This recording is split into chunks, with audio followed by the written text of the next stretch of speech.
Saya akan menceritakan sebuah pengalaman mistis yang dialami oleh pendaki yang berasal dari Jakarta pada tahun 2016. Pendaki itu mengalami gangguan mistis berupa suara-suara gamelan di Gunung Slamet, gunung tertinggi di Jawa Tengah.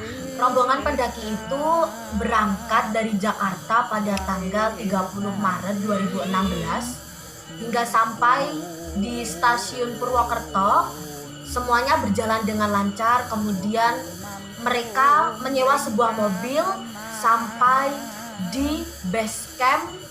Setelah sampai di base camp Gunung Slamet, rombongan mulai melakukan pendakian dari pos 1 ke pos 2. Kemudian kejanggalan mulai terjadi saat rombongan berada di pos 3. Kejanggalan-kejanggalan di pos 3 dirasakan oleh para rombongan ketika mereka melihat seekor burung gagak hitam yang mengikuti rombongan.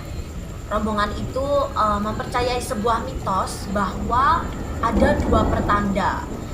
Yang pertama, ketika burung gagak hitam itu mengikuti rombongan sampai puncak, itu tandanya mereka diizinkan untuk mendaki di Gunung Slamet. Namun apabila burung gagak hitam itu hanya diam dan terus berbunyi, itu tandanya mereka tidak diizinkan untuk mendaki sampai ke puncak Gunung Slamet, karena mungkin ada sesuatu hal yang dirasa cukup buruk untuk rombongan. Tapi kejanggalan di pos 3 yang dirasakan oleh para pendaki itu ternyata tidak terjadi apa-apa, karena burung gagak hitam itu mengikuti perjalanan mereka. Hingga tiba sampailah para rombongan itu di pos 4 yang diberi nama pos Samarantu. Samarantu yang berada di pos 4 itu memiliki arti, yaitu hantu yang samar-samar, karena banyak para pendaki di Gunung Slamet yang sering diganggu oleh hantu-hantu saat mereka berada di pos 4 ini. Nah, di saat berhenti di pos 4, salah satu rombongan merasakan ingin berak atau buang hajat. Kemudian saat salah satu rombongan itu memisah, dia merasakan kejanggalan-kejanggalan yang muncul. Tapi dia tidak menceritakan kepada teman-teman lainnya karena dia tidak ingin rombongan yang lain ikut merasakan ketakutan. Salah satu rombongan itu memisahkan diri. Saat memisahkan diri, salah satu rombongan itu merasakan kejanggalan, yaitu ia mendengar suara para pendaki yang sangat ramai. Padahal di pos 4 itu tidak ada pendaki lain selain rombongan dari mereka. Rombongan itu melanjutkan kembali perjalanan mereka menuju pos 5. Karena hari sudah gelap dan sebelum maghrib, mereka ingin mendirikan tenda di pos 5. Namun ternyata di pos 5 itu sudah penuh, tidak kebagian tempat untuk mendirikan tenda. Waktu sudah menunjukkan maghrib, sehingga mereka hanya beristirahat sebentar di pos 5. Setelah itu dengan penuh keberanian dan keyakinan, rombongan itu melanjutkan menuju pos 6.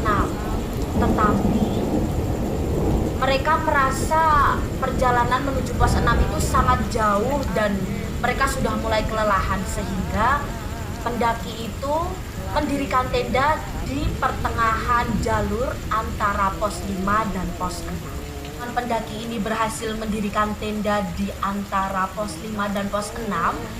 Mereka mulai melakukan aktivitas masing-masing. Ada yang berada di dalam tenda, ada yang menyalakan api unggun. Nah, saat mereka sedang bermain gitar dan bernyanyi-nyanyi, kemudian mereka mendengar suara gamelan semakin keras dan mendekati tenda rombongan para pendaki. Seperti suara gamelan itu naik dari bawah menuju ke atas mendekati tenda mereka.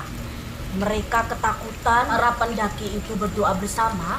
Suara gamelan masyarakat Jawa itu kemudian hilang dan mereka mulai tidur dan paginya melanjutkan pendakian sampai ke puncak Gunung Slamet. Dan sampai puncak hingga kembali lagi ke base camp, para pendaki itu selamat dan tidak mengalami kejanggalan saat seperti mereka mendaki ke Gunung Selamat. Ayo dulur, aja padha wedi, merjuang